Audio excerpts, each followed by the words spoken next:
Before we get into the video, could everyone please subscribe to my Endless Diary Tales channel? Thank you so much. My neighbor's older brother, Ben, was once a piano prodigy. At 15, he won countless awards. But after he met my classmate Anna, he let her sit on his beloved piano, kissing him with a giggle. He even quit school for her, broke his piano, and spiraled downward. So, I told his parents. Ben was forced to study abroad. Later, he became a star, the brightest in the entertainment world. I joined his company as a trainee. Without looking up, he pointed at me and said, "Choose her." That night, I got drunk and was sent to the rooms of major investors by my manager. He stood at the door, biting his cigarette with a slight smile. "I guess this is my thanks for your snitching back then." I was humiliated to death on that cold winter night. When I opened my eyes again, I went back to when nothing had happened yet. "You said bringing someone like Ben down from his pedestal felt great, didn't it?" His lips were so thin. I wondered how his kissing was. My desk mate leaned on her hand, teasing. Across the yard, by the floor-to-ceiling window, sat a tall figure. It was 18-year-old Ben. I snapped back, clutching my chest as I gasped for air. Next to me was Anna. In the last life, she leaned on her hand, staring flirtatiously at Ben, as if she was determined to win him over. I thought she was just boasting. That night, I saw her sitting on Ben's piano, kissing him with her head down. I'm back. I returned to the time before it all went down. Trying to stay calm, I shut the window. "I'm going to study. If you're free, go home, okay?" Anna pouted. "Aren't you curious? Don't you have a crush on him?" I stiffened suddenly. At 17, I made 2 mistakes. 1. I had a crush on Ben but didn't have the courage to express it. 2. I told on him in Anna's early romance. So, he hated me for 6 years. He even destroyed me to get revenge for my betrayal. Remembering that desperate winter night from the last life, I clenched my fingers, biting my lip till it bled. "No, I never had a crush on him," I calmly replied. Anna smirked mischievously, curling her lips. "Great. Then I've been meaning to tell you I'm with Ben. Didn't want to upset you." In the last life, Anna did the same, boldly declaring her territory. Anna was flamboyant. Almost every handsome guy in school had been with her, a wild child. While others prepped for exams, she partied. Not the good girl type, but that kind of girl was somehow irresistibly attractive to those who followed the rules. Ben was clearly one of them. Thinking of the last moments of my past life, my hand, covered in cigarette burns, clutched Ben's white shirt sleeve, begging him to spare me. "No matter how much you hate me, you didn't have to go this far." Ben looked at me, his thin lips curling a bit as he sneered. "What other way then? If it wasn't for you, Anna wouldn't have married someone else and died during labor. Why should you live well when she died? Karina, it isn't fair." Yes, because of my snitching in the past life, Ben was forced abroad, leaving Anna to fail her art exams and marry a street thug. Soon, she became a single mother, neglected by her parents, then abandoned by the thug, dying in a back alley clinic. Ben always thought if I hadn't tattled, if he hadn't left, Anna wouldn't have died. So it was all my fault. I lowered my gaze. "Well, I wish you both a lifetime of happiness." Anna gave me a surprised look but said nothing. Days passed. They secretly dated like any young couple, skipping class to watch movies, sharing tattoos near their hearts, kissing on romantic Ferris wheels, racing motorcycles in the midnight streets. They forgot they were still students. I watched silently. I focused on my university entrance prep. In the past life, because of Ben, I chose the same high school to become an art student, always chasing his shadow, trying to touch his light. Now I plan to switch to a regular student, retake the entrance exams, and forge my own path. It would be tough, but no matter what, I wanted to try until I overheard Anna boasting at school. "Ben is just a piano nerd. He knows nothing without all his competitions and fame. Who'd want to be with him?" Classmates murmured. "Yeah, right? You just play around with him, huh?" Anna confidently stated. "Don't doubt it. I say east, he doesn't dare go west. There's a piano competition soon. Can you make him bail?" Anna said. "Piece of cake, just watch." I sat nearby. I knew the competition winner gets into a famous music school abroad. I knew how much it meant to him. Of course, even without my intervention, Last life's critical moments happened again. Last time, I knew Anna's intentions were bad. I tried hinting to Ben, but he thought I was causing trouble. After hesitating, I alerted his parents. Their intervention brought a storm, forcing a breakup. Eventually, Ben still missed the top spot due to poor condition, but he still got an overseas study chance. And yet, he held a grudge against me for years, even destroying me as payback. Realizing this, Anna was in my face, winking. "Karina, you won't snitch, right?" I lowered my head, opening my book. Of course not. This life, I chose silence, respecting others' fates until I saw Ben outside my house. First encounter since my rebirth with memories of things he did to me. I suppressed disgust. Glancing down, scattered broken beer bottles lay around. His hands bled a little. Upon seeing me, he jumped up, red-eyed, clutching me. "Karina, you're close with Anna, right? Can you reach her for me? She says we're done, but I can't live without her. She thinks the piano's boring. I'll quit. She's way more important. Help me, please. I'm out of options. I love her, and I'd give up anything for her." I looked at the unkempt boy in front of me. He no longer had the aura he once did. His long, pale hands were cut by a beer bottle, and he didn't even care. But in my memory, he treasured those hands. He used to say he thanked heaven for giving him hands that could play beautiful music. He enjoyed the rhythm of his fingers dancing across the piano keys. A pianist's hands are their most valuable asset, yet right now in his eyes, they pale in importance compared to Anna. He's not the same person. Son I admired back then. It seems like loved ones only exist in memories. I thought for a moment and took out my phone to call Anna. "Anna, Ben is drunk at my house. Can you come over?" He stood beside me, carefully looking at the phone expectantly. Anna seemed to snicker on the other end. Then she said, "Can you ask him if he'd really do anything for me?"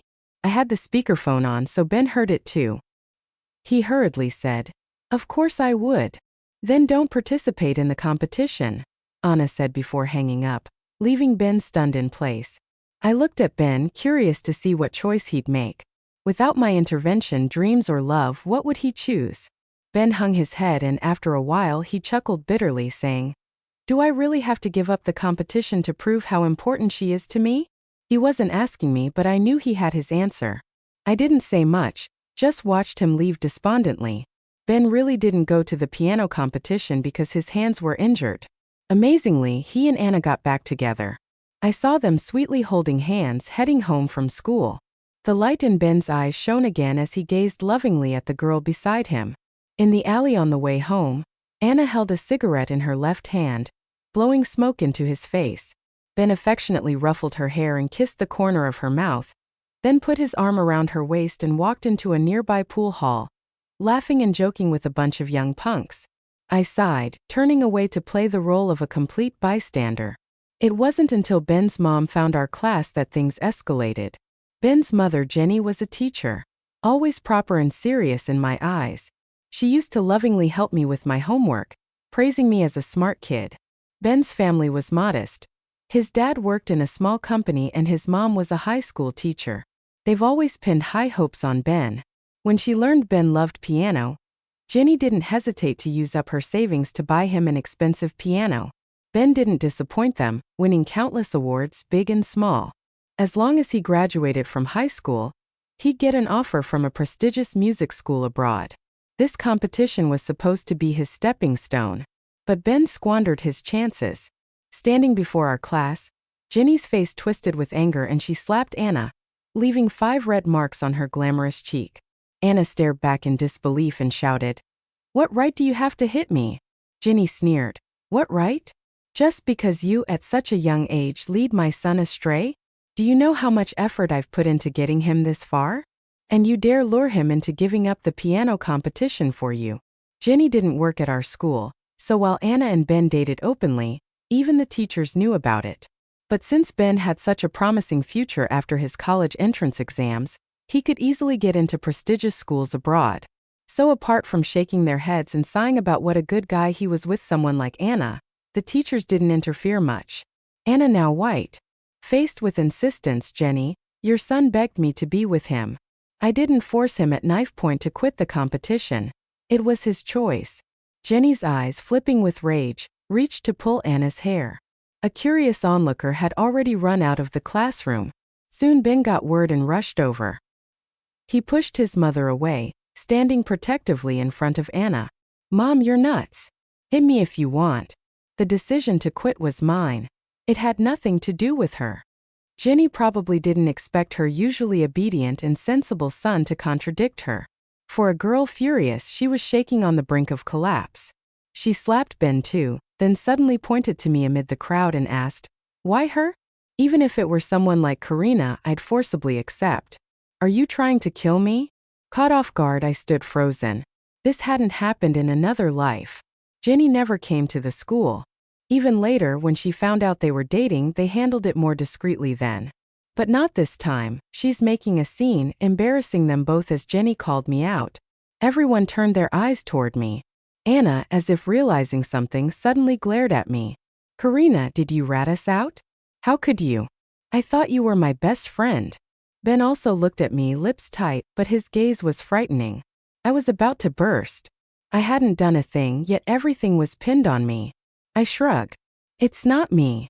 I didn't say anything and I don't want to be involved in your issues. If you're gonna argue, take it outside and don't disturb others who are studying.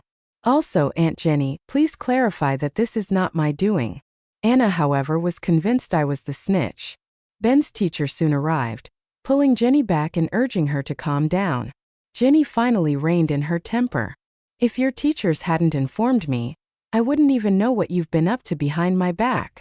Jenny and their teacher were classmates, so the news came from the teacher that cleared my name. This scandal had grown. The whole school knew about it. Early romances weren't uncommon, and some parents did make a scene at school, often ending with the couple splitting up or one transferring.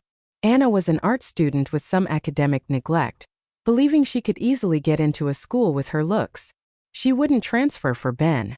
She felt wronged. Ben, too, felt guilty for dragging Anna down, letting her be humiliated by his mom. After Jenny took him home, he went so far as to go on a hunger strike, even smashing his beloved piano, clashing with his parents to the end. I saw Ben after a half-month, and that day was the first in 2 months I heard the piano. Since being with Anna, he rarely played, but it stopped abruptly. In the middle of the night, an ambulance came to their house. My parents heard it, threw on some coats and rushed outside to help. Turns out Ben's parents were carrying Ben out. His right hand was covered in blood, soaked through his white shirt. I looked at his pale, weak face and he had a smug smile. As he passed by me, he said, "I want to live my life for A. Anna, don't get in my way, Karina, or you know the consequences." I stood there frozen like I was paralyzed. Ben's fingers were broken. Even though they found out early, they couldn't be restored to their original condition. His parents finally agreed to let them be together. Ben couldn't play piano anymore. He didn't care though. He just said it was proof of his love for Anna, a mark of his youth. But I knew those hands could play the most beautiful music. He could have been performing in big concerts with everyone admiring him. Now they were officially together. I heard they broke up several times. Anna started making demands for expensive gifts no student could afford. Once she was acknowledged as Ben's fiancée, his parents hated her like she was the enemy and cut off his allowance. They rented a place outside of school, living off the prize money Ben had won over the years. They managed okay for a while. I didn't care about any of it. I kept my head down, grinding through test papers. It was exhausting, but I submitted a satisfying college entrance exam in the end. Ben didn't do well on his exams. Due to his injury, he had no choice but to take the regular college route, as his hand injury ended any chance of a piano career. After exams, our class had a farewell party. Anna brought Ben along. She wore an expensive Chanel-style suit with wavy hair, looking mature for our age. Ben had dyed his hair silver because Anna liked it. The teacher left early, leaving just us classmates. People who didn't dare to confess their feelings did so as if it was a confession party. One girl nudged me, seeing Anna muttering, "Don't know what she's so smug about, looking like a hooker. All those brands can't hide the trashy vibes." Anna's high-profile presence was not well liked by the high scholars. Of course, Anna heard it, and she looked over coldly. "Oh wow, who's this? An ugly nobody daring to gossip? So pathetic you don't even have a man." I'm not like some two-faced backstabber. Anna threw a challenging look at me. After the last incident, she'd held a grudge. Even though I explained it wasn't me who snitched, their relationship was so public that hiding it was impossible. My friend noticed Anna targeting me and shot her a glare, scoffing, "You may value Ben, but no one else does. Besides, he can't even play piano now." Ben looked embarrassed overhearing this. Anna, however, clung to his arm and chimed in, "Who cares? He's handsome and can make bank in entertainment. You nerds can't compete." She turned to Ben and said, "Kiss me." Ben sighed. "Not now, so many people." Anna retorted, "Why? You're cool with it usually, but Karina's presence bothers you now." Ben glanced at me, seemingly flustered and ready to explain.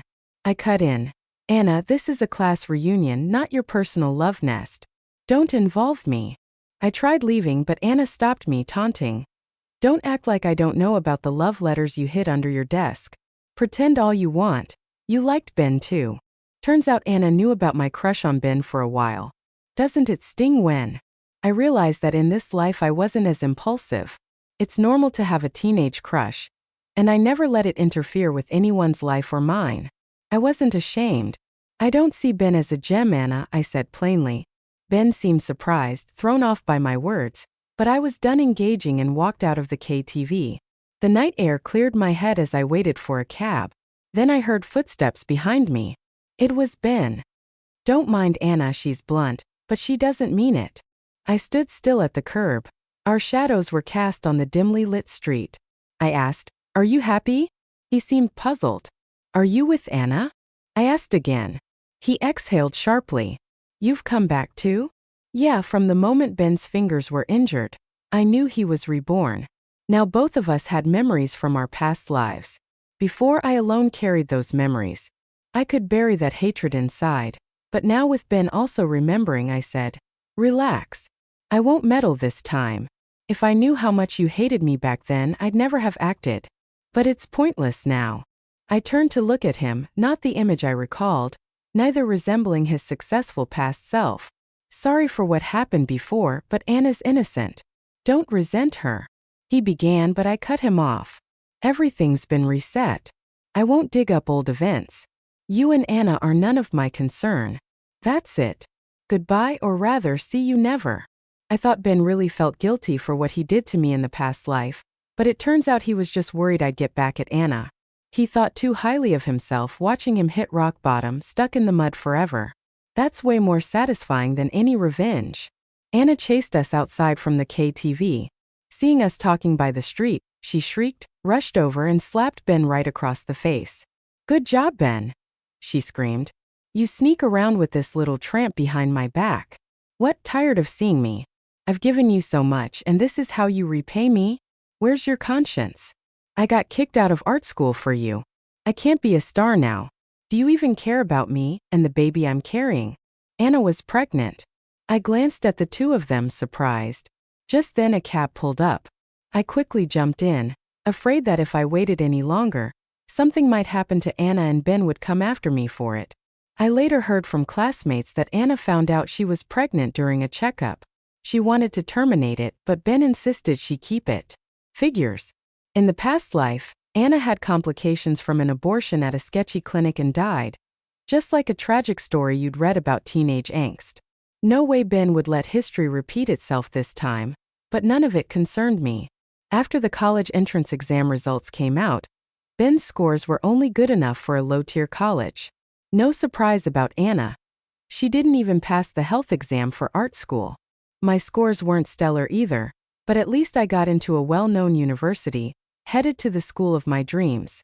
I could finally put some distance between us to celebrate me coming to my senses and getting into a good school. My parents threw a big party, inviting friends and family since Ben's family lived next door. They were invited too, of course. Ben didn't show up. My usually quiet dad got a bit tipsy, his face red as he toasted everyone. When he got to Ben's parents, he couldn't help but say, "Ben, what a shame. I watched him grow up. I always told Karina to work hard like her brother Ben." Jenny's eyes got teary, looking really awkward as she forced a smile. Who wouldn't agree? Young people today, what can you do? "I wish you were as smart and mature as Karina," she said. My mom quickly tugged at Dad's sleeve, reminding him to be careful with his words, not to pour salt in the wound. My dad let out an awkward laugh. Don't worry, Ben's a genius, even if he doesn't pursue piano. He could do well in regular college. But without my meddling in this lifetime, Ben had a fallout with his parents and didn't go study abroad. After injuring his hand, he chose to leave piano behind, deciding instead to be with his first love. He didn't go to college but took on his responsibilities as a man, taking care of Anna and their baby. During my university years, I'd occasionally hear updates about them through classmates. Word was they had a wedding, though they didn't officially get married since they weren't of age. Ben got a job at a piano training class, teaching kids, which wasn't hard with his background. The pay was just enough to support himself. I heard their life was simple but happy.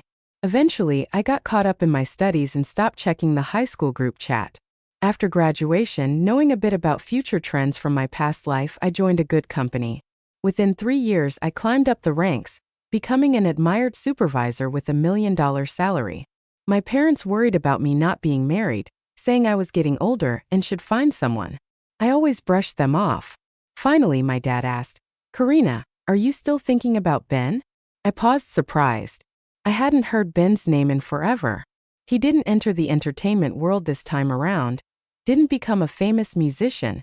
He quietly faded from the limelight. I collected my thoughts, chuckling. "Dad, what are you talking about?" "Just wondering. I heard Ben's in LA, running a small business and doing pretty well." With the memories of the past, I knew that whichever way Ben wouldn't have a terrible life this time. Isn't he married? How he's doing has nothing to do with me, right? His stuff anyway.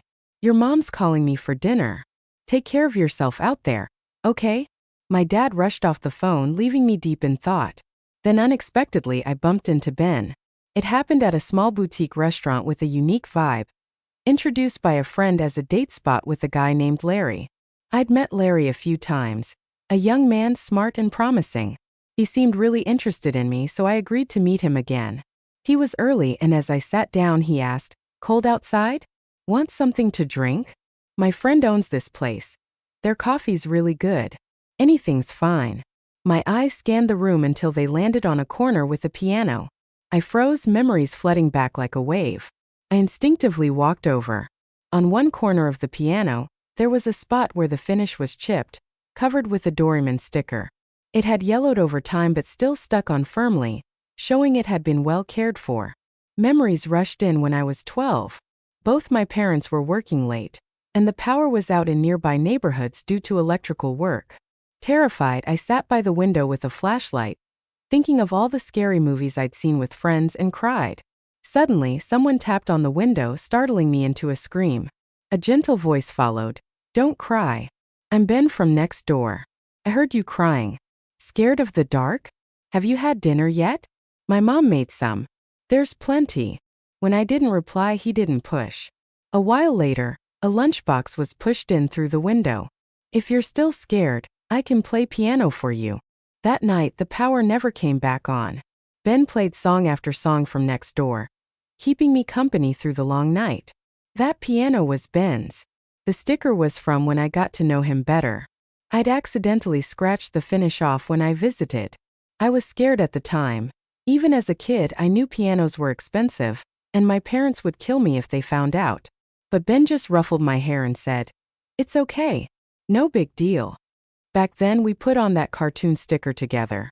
It turns out you shouldn't meet someone too stunning when you're young. My thoughts came back. Larry noticed my interest in the piano and couldn't help but ask, "Do you play the piano too?" I shook my head, pressed a few keys, and chuckled. "I don't, but someone I knew used to. They played really well." Larry grinned at me. "Well, that's a coincidence. My friend plays too, but he injured his hand. I used to joke that if he hadn't, he could have been a piano master." I was stunned. "Your friend?" "Yeah, he's the owner of this place." Following Larry's gaze, I instinctively turned around. There stood a man in a black shirt, a slight beard on his handsome face, wearing an apron. Ben looked much older, not youthful at all, more like someone beaten by life into middle age. Ben didn't seem to recognize me. He walked over with a slight limp, and I noticed he had a prosthetic leg. He naturally greeted my friend Larry, saying, Your girlfriend, she's pretty. Why haven't you brought her around before? Larry gave an awkward smile. Don't say that. Karina hasn't accepted my advances yet. He seemed frozen for a minute before his eyes finally landed on my face, as if confirming something. Finally he spoke. Karina. Ben, long time no see. I nodded slightly, laughing a bit. You've changed a lot. I almost didn't recognize you. Ben seemed to be searching in his memory for my old image. I said casually, well, I'm not the same as I was in school. Larry glanced between us. You two know each other? What a coincidence. Yeah, quite a coincidence. Almost weirdly so. Larry excused himself to the bathroom, leaving us alone. Ben finally spoke up. How have you been all these years? As you can see, not bad. Ben nodded, glancing towards where Larry had gone. Larry's a good guy, genuine, hardworking. He comes from a good family. He's a good match. I snorted, not responding. We didn't really have anything to say. Do you still play piano? I suddenly asked. Surprised, he looked up, then let out a bitter laugh. I play occasionally, but you know my hands are injured. There's no way I can play like I did at 15. What about Anna? The kid should be in elementary school by now, right? He was silent for a while. We got divorced. He then started talking about his experiences over the years. He didn't take the college entrance exam back then after blowing through the prize money from various competitions. They fell into hard times. Anna wanted the best of everything. Hospitals, a mountain of supplements. But having a baby is no small task. It's expensive. After the child was born, Anna insisted on hiring a nanny, but by then they were broke. Anna's parents had already cut her off, so there was no way they could help. Ben had to support his family while also caring for Anna and the child. He thought about asking his parents for help, but maybe it was pride, or maybe it was because of memories from a past life. He thought earning money would not be hard if he was willing. He copied several hit songs from his past life and submitted them to production companies, but with no connections he was rejected. Once he even got accused of plagiarism for a song that hadn't been released yet. Ben was sued and had to pay a large amount. His parents reached out, saying they would help if he broke up with Anna. Ben refused and borrowed from loan sharks. Unable to repay, he ended up getting his leg broken by debt collectors. Life was tough during that period, yet Anna didn't understand. She'd call him useless, saying even male models made more money. Their conflicts over money and baby formula escalated. What little beauty from their youth eroded under the pressures of everyday life. Anna would dress up and leave, coming back drunk every day, while Ben, lying in bed exhaustively, cared for the crying baby. The fights grew worse. Eventually, when the kid was 4 months old, Anna left one day and never returned. Ben took the child back home. After being down for a couple of years, he bounced back, starting small stalls and doing anything he could. The hands that once played piano were now calloused and rough. Slowly, he saved up enough to open this coffee shop. Hearing all this, I couldn't help but feel a bit wistful. But that's all it was. Larry returned, ending our conversation. As we were leaving, Ben couldn't help but call after me. Do you still hate me? I turned to look at him. Hate? Hate you for what? For sending me into investors' rooms? For not helping when I was down? He gave a bitter smile. In our last life, I was too extreme, too arrogant. I blamed you for Anna's death. I'm sorry. The apology was 8 years too late, but I didn't need it now. I was just curious about one thing. What? In this life, you chose the life you wanted with Anna but ended up like this. Do you regret it? He hesitated, replying, not with words, but I already knew the answer. During the new year, I went back to my hometown. I helped my parents move.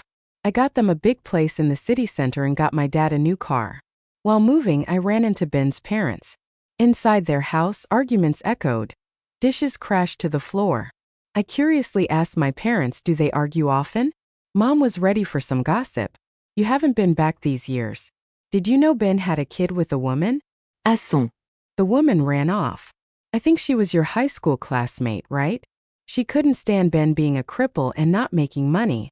She ran off with a rich guy. Just last month she suddenly came back all dressed up fancy. Guess what she came back for? I frowned to see the kid. Exactly, she wanted to take him. But Ben's parents wouldn't allow it. Then she dropped a bombshell. Said the kid's not even Ben's. She had him with some other man. Spent all these years living with the child's real father. Seems like he's well off now but can't have kids, so she wants to take him back. I was stunned. I didn't expect that. I always thought they were true love. My dad chimed in from the side. Ben came back too, went to the hospital for a paternity test and found out the kid wasn't his. You wouldn't believe how crazy it got that day. You didn't see Ben's eyes. They looked like he was out for blood. He just kept going on about how much he'd given up for her, saying if it weren't for Anna, he could have been a world-renowned pianist, that his bright future was ruined. Then this happened to him. He was crying and laughing all over the place, and he even got violent. The woman got stabbed a few times, but luckily nothing life-threatening. But Ben ended up in jail too. His parents wanted to settle things privately, but the other side wasn't having it. They insisted Ben go to prison, and in the end they had to give the kid back to the woman. Still, they sold their house and paid a big sum. After hearing all that, it just hit me how unpredictable life is. When the moving company arrived, the alley was already blocked with boxes. I spotted Ben smoking at the door. I pretended not to see and turned to leave, but he suddenly grabbed my hand. Karina, I regret it. Turns out the life I wanted is so miserable. Now I realize how much you helped me in my past life, and yet I treated you that way. I keep replaying the past in my head every day, and I really regret it. I really regret treating you like that. If the past events hadn't happened, if Anna had died, if the one with me was you, would I have been happy? This life.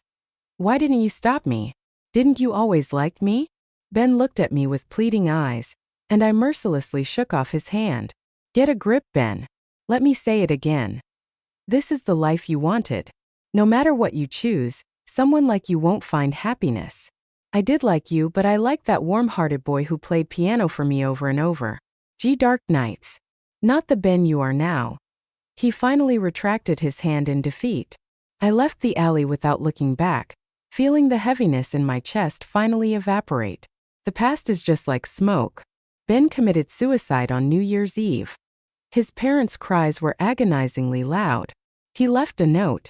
It only had one sentence. If only I could start over.